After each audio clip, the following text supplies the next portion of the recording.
Herbal cough syrup है। इससे हमें जितने भी हमारे रेस्पिरेटरी ऑर्गन रिलेटेड बीमारियां है, ये रेस्पिरेटरी ऑर्गन क्या है मैं आपको एक्सप्लेन करूंगी पूरा। तो जितने भी हमारे रेस्पिरेटरी ऑर्गन्स है, रेस्पिरेशन यानी बेसिकली क्या होता है, जो हम ऑक्सीजन इनसाइड आवर बॉडी लेते हैं और जो ऑक्सीजन आउटसाइड बॉडी फेंक देते हैं, तो उसे कहते हैं रेस्पिरेशन प्रोसेस।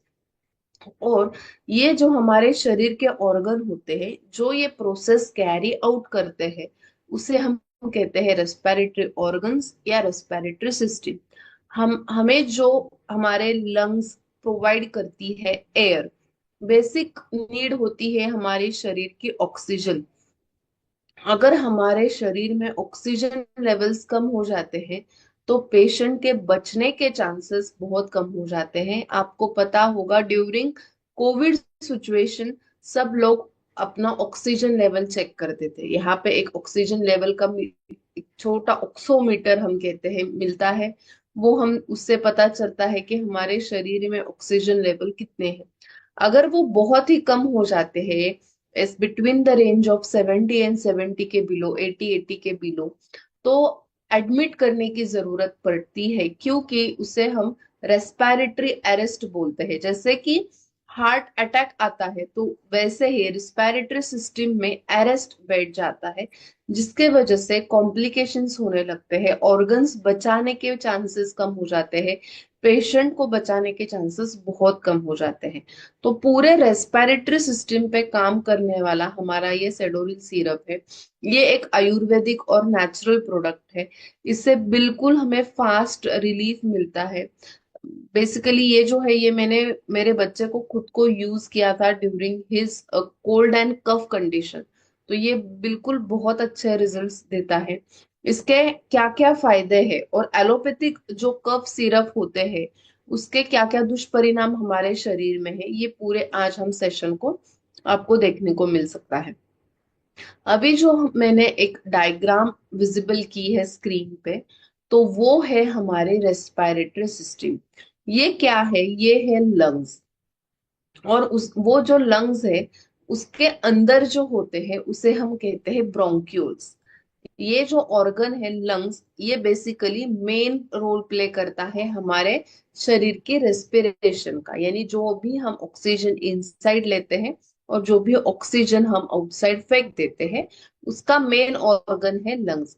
और इसके साथ साथ क्या क्या ऑर्गन्स होते हैं, साइनस होता है, हमारा नोज होता है, फिर नोज के बाद जो आता है वो होता है लैरिंग्स, फिर आता है लंग्स, फिर आता है डायफ्राम। ये जो ऑर्गन है, ये जो पूरी सिस्टम आपको अभी स्क्रीन पे दिखाई देती है, वो है हमारी रेस्पिरेटरी सिस्टम। इसका कोई भी विकार, इसका कोई भी रोग अगर आपको है, तो डेफिनेटली हमारा ये जो सेडोरिल कफ सिरप है ये उस पे काम करेगा। तो ये बेसिक सिस्टम है रेस्पिरेशन की, जिसमें नेजल आता है यानी नोज आता है, नेजल कैविटी आती है, साइनस आते हैं, लैरिंग्स आता है, फिर लंग्स आते हैं, डायफ्राम आते हैं। हमारे शरीर में दो लंग्स होते हैं, एक राइट लंग और लेफ्ट लंग।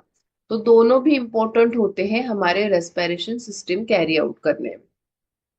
अभी जो कफ होता है, ये जो कफ किसके वजह से होता है, क्या क्या कॉजेस होते हैं ड्राई एंड वेट कफ के। शरीर में दो प्रकार के कफ पाए जाते हैं, एक होता है ड्राई कफ, एक होता है वेट कफ।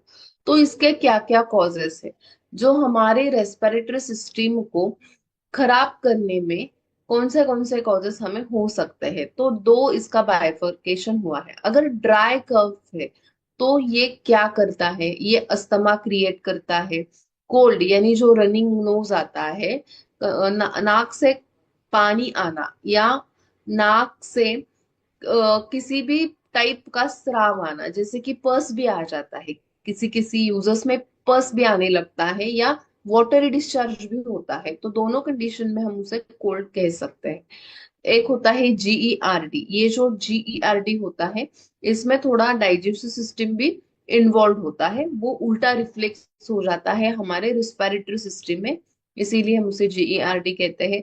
स्लीप एपनिया यानी रात को नींद जब अच्छी नहीं आती, वोकल कॉर्ड डिसफंक्शन, जो वोकल कॉर्ड होता है, लैरिंग्स के ऊपर वोकल कॉर्ड होता है, वो अगर ठीक से साउंड प्रोड्यूस नहीं कर पाता, यानी जब हम बोली भाषा में बोल सकते हैं कि मेरा गला बैठ गया है, गले में सूजन है, तो उस टाइप के कंडीशंस आते हैं हमारे ड्राई कफ में।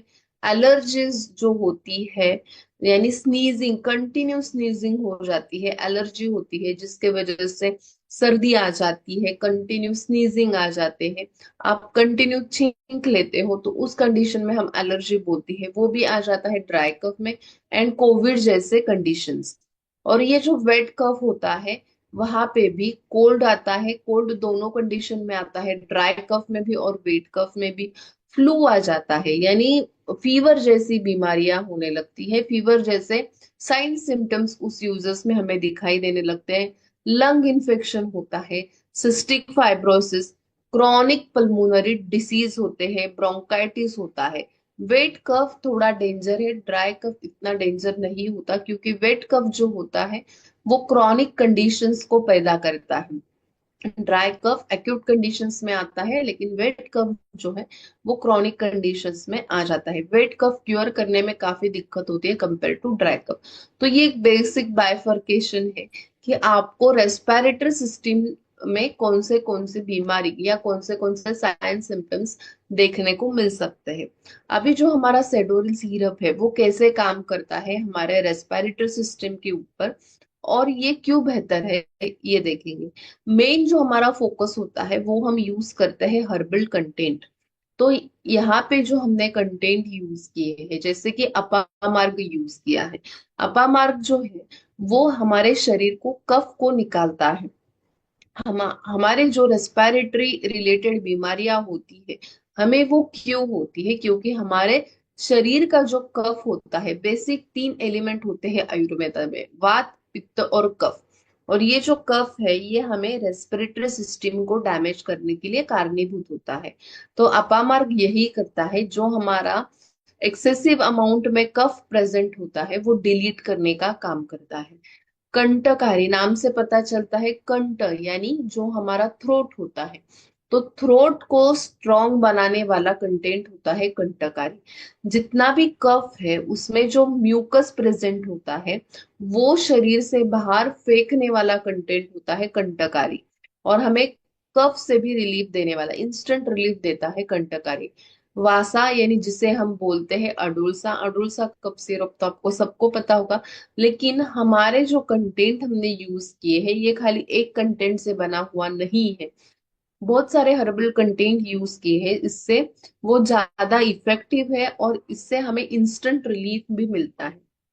अभी वासा एक ऐसा कंटेंट है जो पूरी रेस्पिरेटरी सिस्टम जो है उसको स्ट्रॉन्ग बनाता है, और साथ ही जो भी कुछ हमारा म्यूकस है उसे फेंकने का भी ये काम करता है। नेक्स्ट कंटेंट हमने यूज किया है बहेरडा, यानी त्रिफला, आपको पता होगा।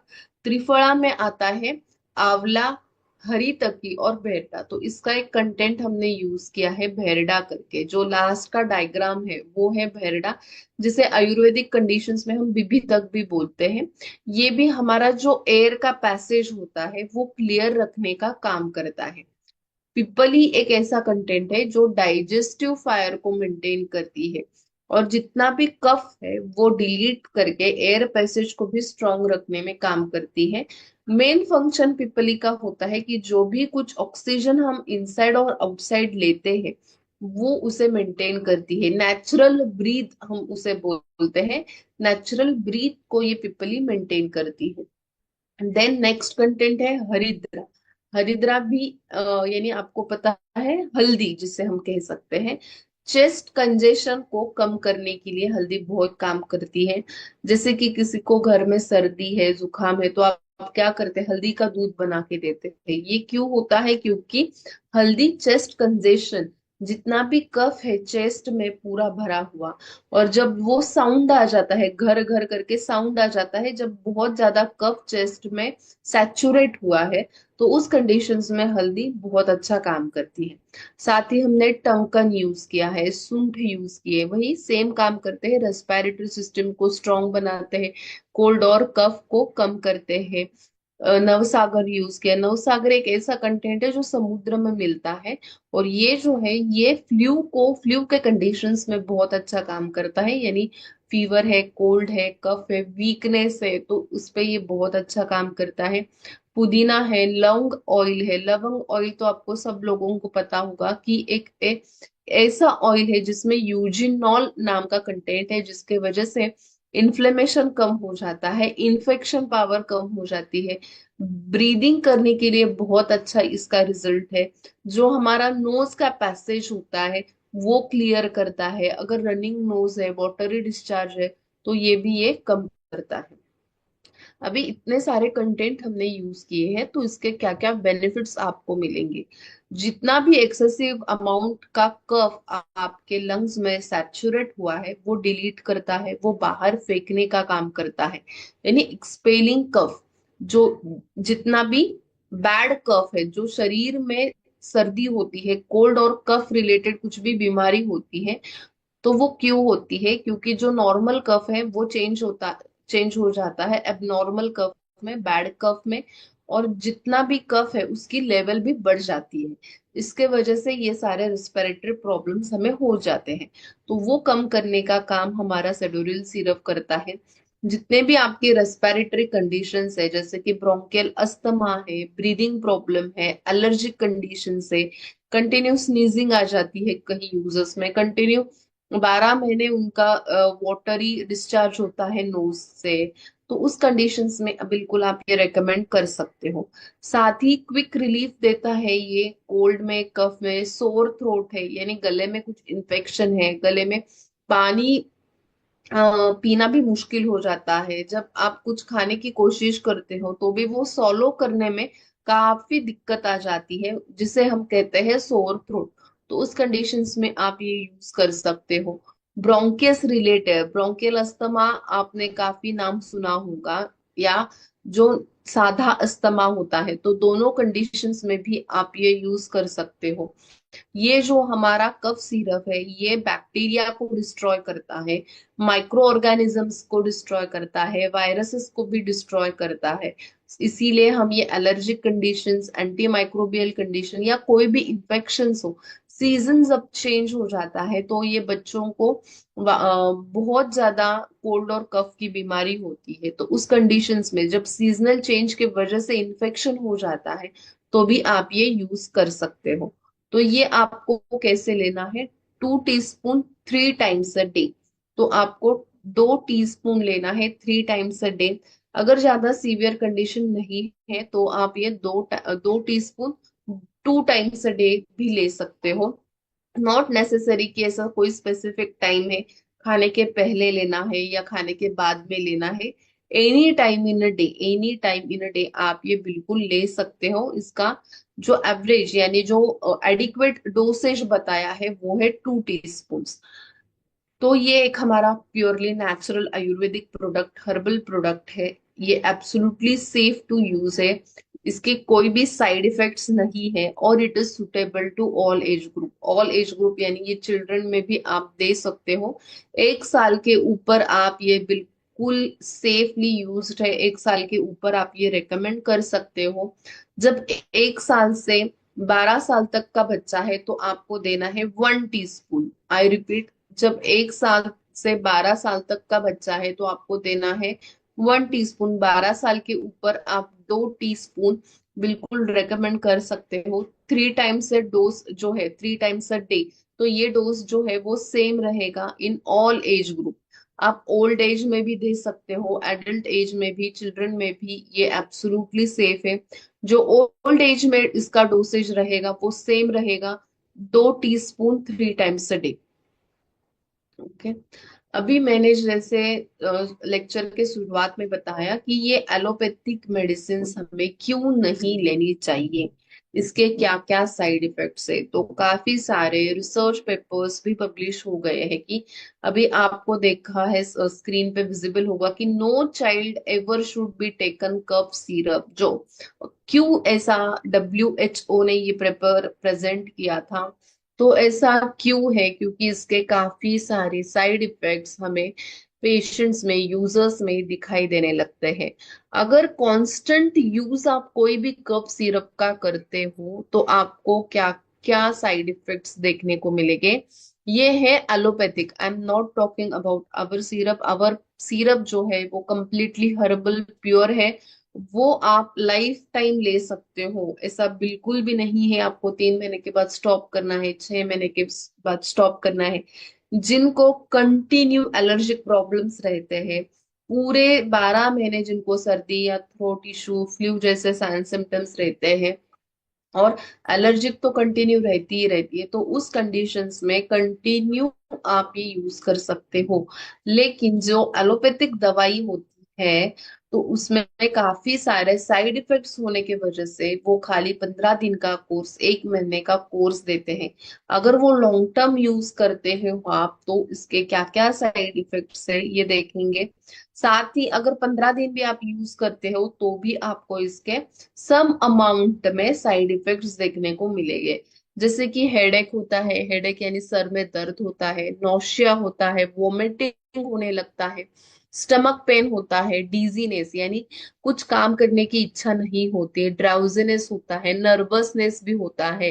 वो जो कफ सिरप होते हैं वो हमारे नर्वस सिस्टम यानी ब्रेन के ऊपर उसका इफेक्ट हो जाता है, और फिर नर्वसनेस, डिप्रेशन, एंजाइटी ऐसे भी साइन सिम्टम्स यूजर्स में दिखाई देने लगते हैं।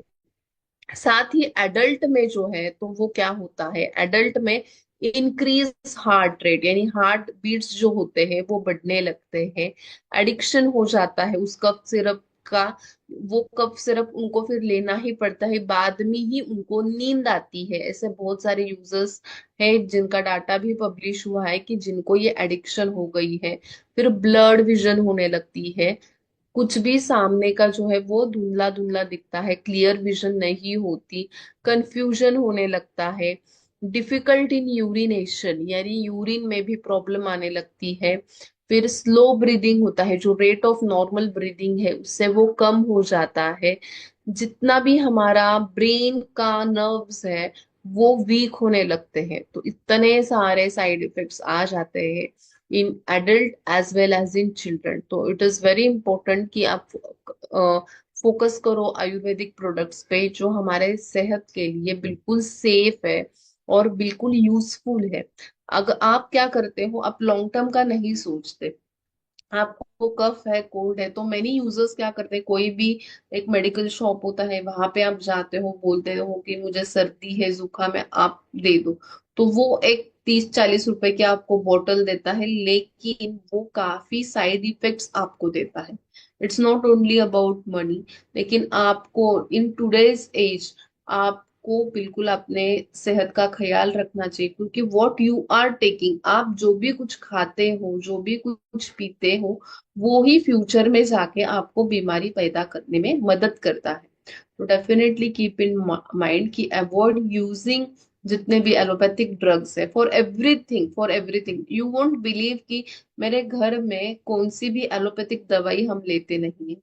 चाहे वो सर्दी हो, जुकाम हो, फीवर हो, वॉट एवर जितने भी डिसीजेस है वो सब हम आयुर्वेदिक तरीके से ही क्योर करते हैं। मेरा बच्चा 4 साल का है, वो भी प्योरली आयुर्वेदिक ही दवाई पे क्योर हो जाता है। ऐसे नहीं है कि आयुर्वेदिक दवाई बहुत टाइम लेती है क्योर करने में, या उसका रिजल्ट बिल्कुल नहीं होता, बिल्कुल भी नहीं। अगर आप जो भी गाइडलाइंस मैं आपको बताती हूँ वो प्रॉपर फॉलो करते हैं, प्रॉपर डोसेज लेते हैं, इंस्टेंट रिलीफ और इंस्टेंट रिजल्ट आपको मिलता ही मिलता है। तो यही एक बेसिक टैगलाइन मैं आज आपको बताऊंगी कि for everything focus on Ayurvedic and natural product instead of using allopathic drugs, की जो आपको इन फ्यूचर काफी सारी क्रॉनिक बीमारी को पैदा कर सकता है। इन फ्यूचर वो आपके शरीर को बिल्कुल हार्म कर सकता है। So this was all about today's lecture, thank you so much.